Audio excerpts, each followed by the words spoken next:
nasaan ka nung gabi nagkaroon ng sunog? Sa naaalala mo, ano ang nangyari bago ang sunog? Hindi niyo ho pwedeng basta nalang pagbintangan si Edward. None of you had a motive to do it. Dahil siya lang ang galit sa akin at sa pamilya natin. Dad, hindi magagawa ni Edward yan. Are you really going to fight me on this, Paula? The fight had already begun. Sana ho hindi niyo pagsisihan yung ginawa niyo. Walang kasalanan si Edward. Anong ginagawa niyo dito? Nandito ako para sa anak ko. Why? You have a problem with that? Pasalamat ka, hindi pa kita pwedeng tuluyan. Kailangan mo pang makitang pagsira ko sa anak mo. Huwag mong sirain ang pangalang Torre Campo. Proud na proud ka pa rin talaga sa pagiging Torre Campo mo, ano?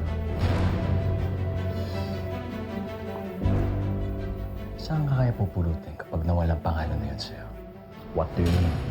Kung sino man yung totoong nagsunog ng mansyon, sana lang talaga makonsensya siya. Manang Yoli, nakita niya ako pumasok sa kwarto.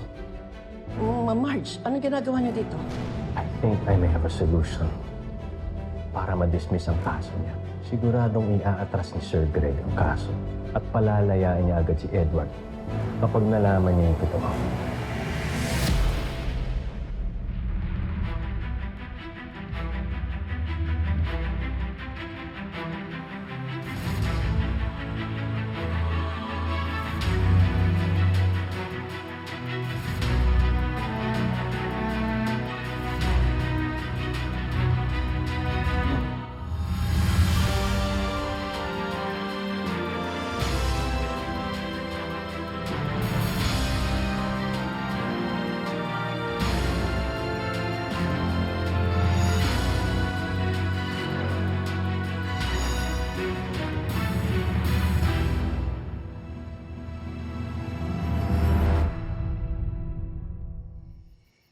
Hindi niyo ho pwedeng basta nalang pagbintangan si Edward just because you found his watch there.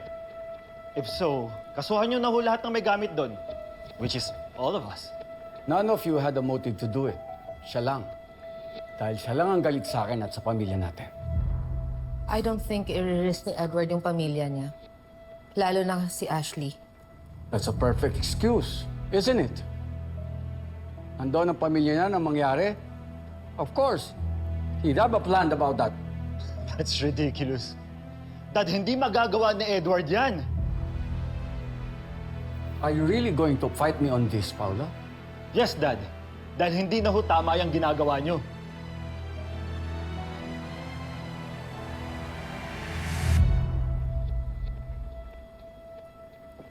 At sino ka para sabihin sa akin na mali ang ginagawa ko? Wala kang karapatang kwestiyonin ang mga desisyon ko. At kapatid ko ho si Edward. Kadugo ko man siya o hindi. At naniniwala ako sa kanya. Kaya ho tutulungan ko siya.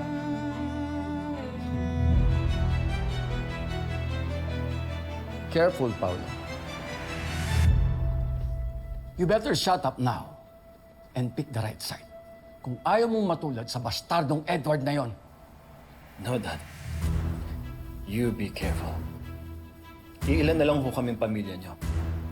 And if you force us to pick sides, Dad, believe me, wala akong matitira sa inyo.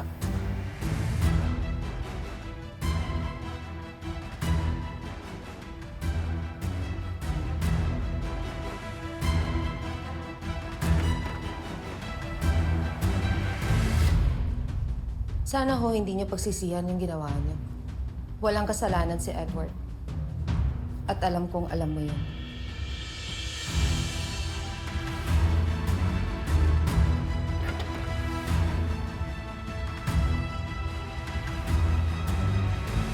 Anong oras na, attorney? Bakit hindi pa tayo pumupunta doon sa inquest? Hindi pwedeng magtagal na walang kasama si Ash. Edward. Pao, Marge, salamat sa pinadala niyong lawyer, ha? You're welcome. Anong ginagawa niyo dito? Nandito ako para sa anak ko. Why? You have a problem with that? Nandito kami para kay Edward. Hindi to panahon para mag-away at magtarayan dahil kailangan niya tayo ngayon. She's right. Kaya pwede ba? Ceasefire muna.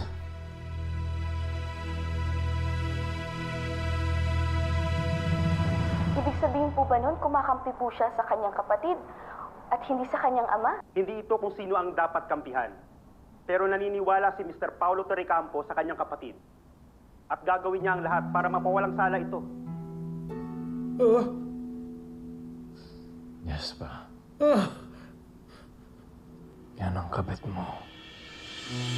Ang babaeng sumira sa buhay natin.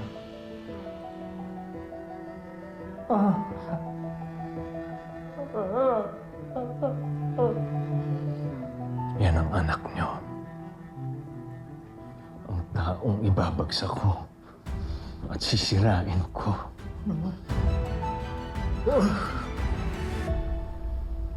Paolo,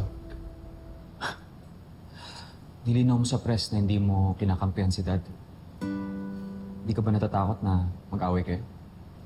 Papatawad din ako nun. I'm his favorite son, di ba? Para kay Dad, you're his only son. But in all seriousness, the fight had already begun. Pero siguro na-realize ni Dad na he cannot afford to lose another son. Di naman mangyayari to if only he was being fair to us.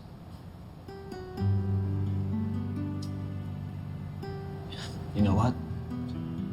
All my life, I felt so lucky being at Torrecampo. Kasi nga, di ba nakukuha ko lahat ng gusto ko?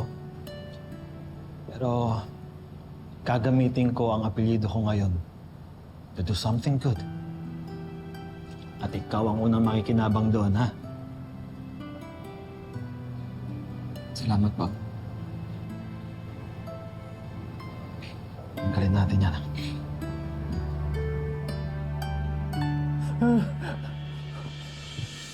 Huwag kang magalit sa akin, pa.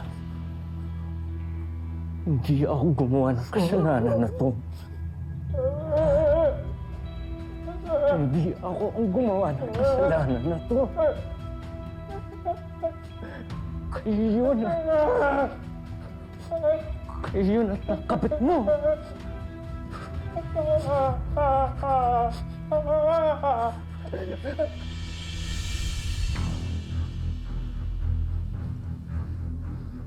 Pasalamat ka, hindi pa kita pwedeng tuluyan. Kailangan mo pang makitang pagsira ko sa anak mo.